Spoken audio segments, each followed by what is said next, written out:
I'm Ellie Rose, partner and COO of Instituto Salus.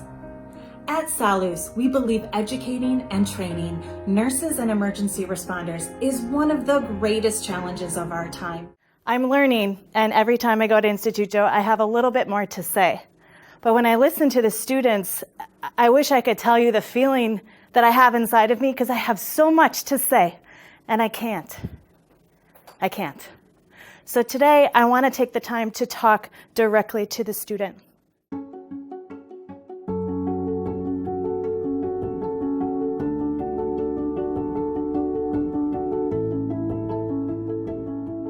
What I would say to her is to believe in herself, and to believe in herself more than she believes in herself.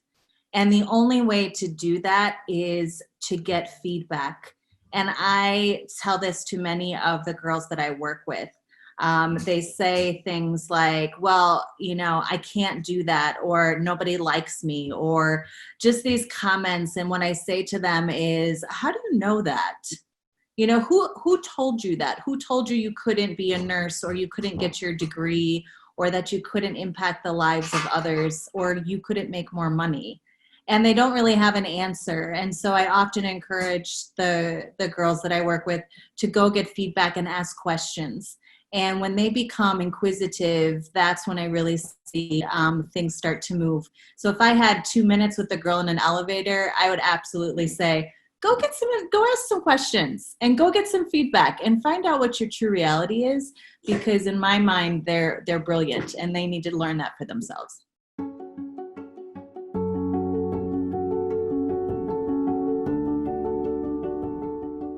So what this theme means to me is a direct reflection and expression of the women that I see transformed every day at Instituto Salus. And the behaviors and the things that I observe to see those is really in my discussions with the students and their expression about what it was like before they came to Institute or to school in general at a university level. They were usually working in a very hard job that either didn't pay well, or the hours were not to our liking, or perhaps the work itself was really hard. And they found themselves in these positions of just feeling really, I guess, depressed is really the word that I would use. And the freedom that they find when they are empowered with education is really something that I see like a firecracker. It ignites them. And then once it starts to take off, there's really no stopping it. It's like I can't get enough information to them, enough books, enough classrooms, enough teachers. There's just all of these things start to happen. And so the word unstoppable is really the part that I like. Because you really can't. There's nothing you can do after you break open their enlightenment and the empowerment of that. And what makes me so happy about that is just like, that's what's going to help them get out of poverty, is that they're not going to want to go back to that old way of doing it. So absolutely, I love it. I love the word force as well, because as a female, I am unstoppable, and I definitely speak my mind in a very articulate and beautiful way, but unscripted and a true force. And so that's exactly a parallel of the women we tried to develop at Instituto.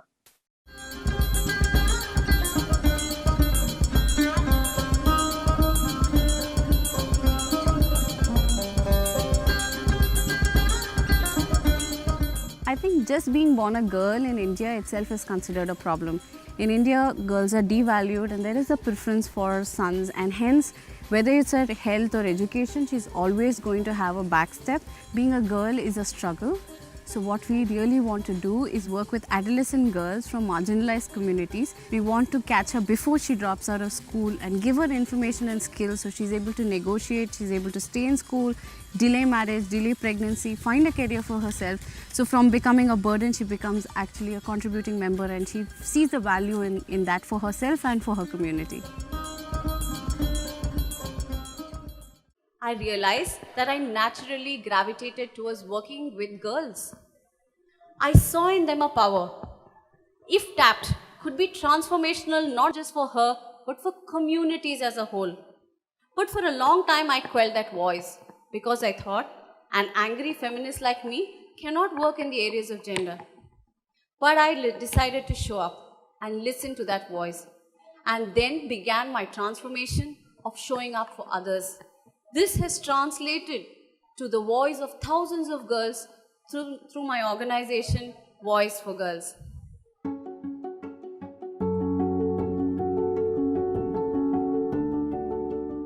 I think this is what it should have been named ever since we thought of GirlForce, because I think girls are totally unstoppable. I think once they start a revolution, and I totally believe that girls and women have the circles of solidarity that we create, where if we know something we really want to share with our sisters, we create this sisterhood that's such a beautiful journey and a beautiful story.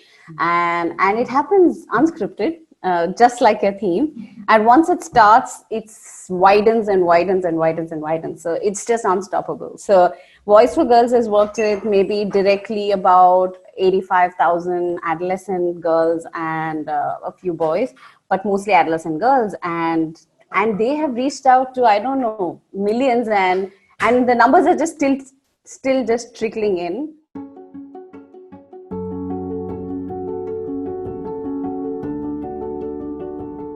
Voice4Girls believes that we adolescence is a very delicate age, and a lot of how we groom our children, whether they groom to be boys, girls, non-binary, whatever that is, it happens during that stage in life, and that is so critical that I think 80% of adolescent children in the world don't get this information, and it doesn't matter which country they come from. There's just so much silence around it, and Voice, just like the name of the organization, believes in breaking that silence, breaking free from the stigma that that age has, and giving children information and skills, because that truly is the weapon that they can use to free themselves of these gender stereotypical notions that will govern their lives. So we free them from their, the patriarchal understanding of what girls and boys are supposed to do, how girls and boys are supposed to behave, and we give them a new sort of canvas to plan their lives, to develop their own identity and personality, and I think that sort of gives them the power and gives them the force to break the patriarchal norms that are the box that they are put in. And by giving information and skills, we are also creating peer leaders. So in that sense, the community holds this knowledge. And even during a crisis like the COVID, where we were not able to directly reach out to the girls, these peer leaders have, raised their voices, are continuing to break the silence and break the stigma. So that's what this organization does in creating this girl force. Yeah, I think violence or rights or, what their health, adolescent health and education, everything is bundled into that information that we give them and the skills that we develop.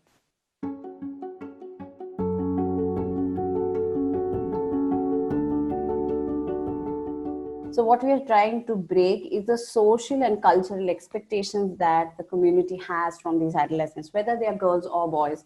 And increasingly with the girls, because that's the age where they are very vulnerable to drop out from the school, which is probably one of those institutions that can sort of keep the girl safe from getting married before she's ready, safe from having a child before she's ready, because not only is she getting academic information through program like ours, she's also getting information that's very important for her life. At the same time, she has these social circles that she's creating within the peer groups in her school.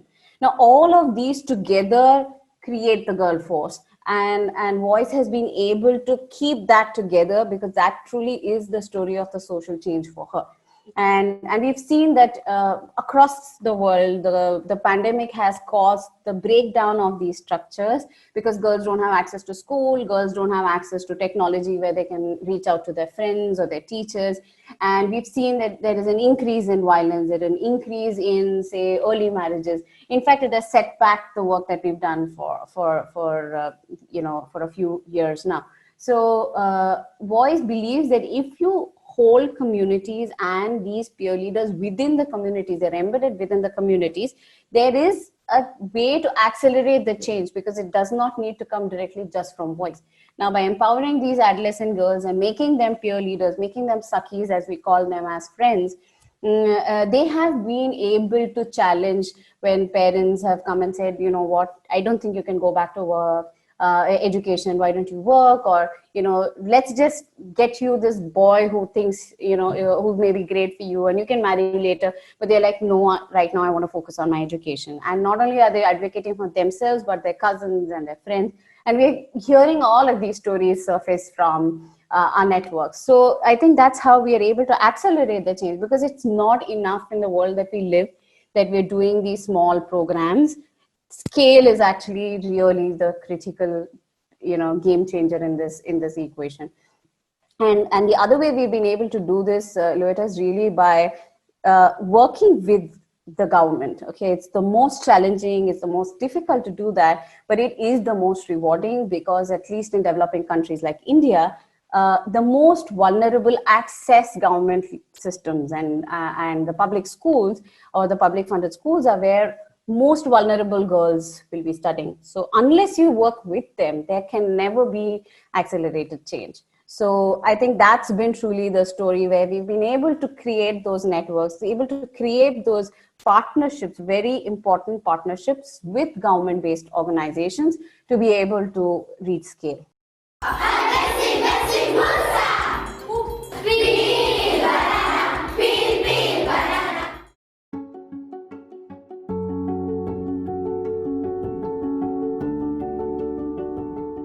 We met in a school which is about, 40 miles outside of Hyderabad, which is the city that the organization is headquartered in. We have worked with her over, a 30-day camp. So she's come to 3 camp cycles. She's a peer leader in her school. And she is incredible, because she was already impacting so many girls within her school, because she takes classes for the younger adolescents, tells them about what to expect, how to negotiate that change and stay in school. But I think no story is complete unless you see if they're able to take that back home and impact other girls, which is sort of like this accelerated change, the unstoppable, unscripted stories. So she goes back home and she realizes her older sister, who's not very much older than her, maybe a couple of years, maybe about 16.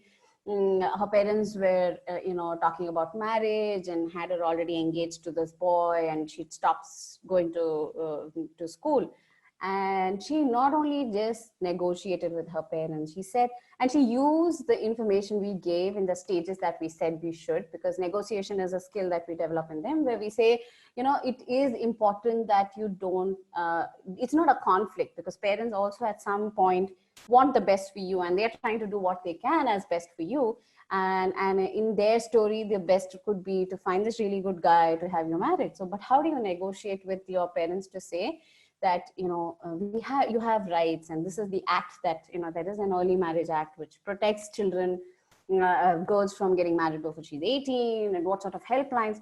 But the helpline is really the last resort. It's not like we've told them, we've said, how do you negotiate? But these are some of the information that you should have in your, armor to use when you need.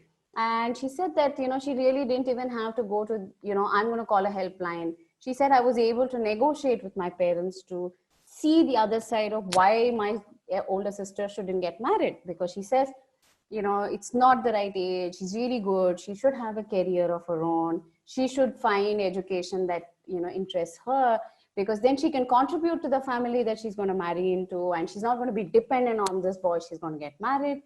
And she also spoke about how her older sister's health will not permit her to have a child, and how she said she also spoke to them about how she may not have any contraception or any say in whether she should have a baby. So, whether it's health, whether it's, the career and the future of her sister, she says, we should wait a few years. And her parents saw the right side of it and agreed. And then she said, I worked on my sister and really motivated her to join college and helped her figure out what she wants to do. And that was just incredible. I mean, it's not like we gave her the script. We didn't tell her this is what she needs to do. but she has assessed all this enough information, put it together. She was able to sequence that, and she was able to convince so many stakeholders, right? Her parents and her older sister, and helped the older sister plan her life. And I think that was just an incredible story. And what really, caught my attention is also because we were speaking to her for almost an hour, along with other peer leaders, and we kept asking them, what did you do with this information? And she was really silent, and she just slipped it in, saying, yeah, I stopped my older sister from getting married. And for her, it's an everyday struggle. And we were just blown away. We were like, hey, you know what, we've been speaking to you for an hour and you're just silent, and this is big. And she was just so matter of fact about it. And that it also sort of told us that we don't really know the reality of these girls as much as they know their communities and they know the situation. And maybe these are these everyday struggles that they go by, and they just take it in their stride, saying, yeah, I just did this amazing, incredible, life-changing thing, but it's just something they did at the end of the day. So I think she will really stay with me for a long time. And I've taken her through all my TED talks, so wherever I basically bring her story, because I feel that's the inspiration we're looking for. And there's thousands of girls who are doing it. They don't have a platform to talk about what they do, and they don't really think they're doing something incredible, but it is incredible, it is amazing, it is outstanding.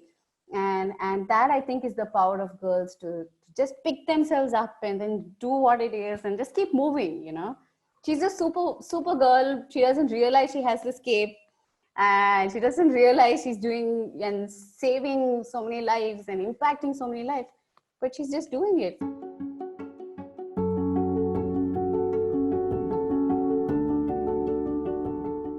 Number one superpower of all time, really, is reflective listening. The women that I work with are so amazing at listening and then really saying, so what I'm hearing you say is that this really sucks, or that this is amazing. So reflective listening, number one, superpower. Number two, I would say resilience again, that they come back every day to do nursing, even when they're dealing with really bad people. Like, they just keep coming back. And I'm like, go you, because that means they're committed. So resilience and committed maybe go hand in hand, but they're committed to not only nursing, but improving other people's lives.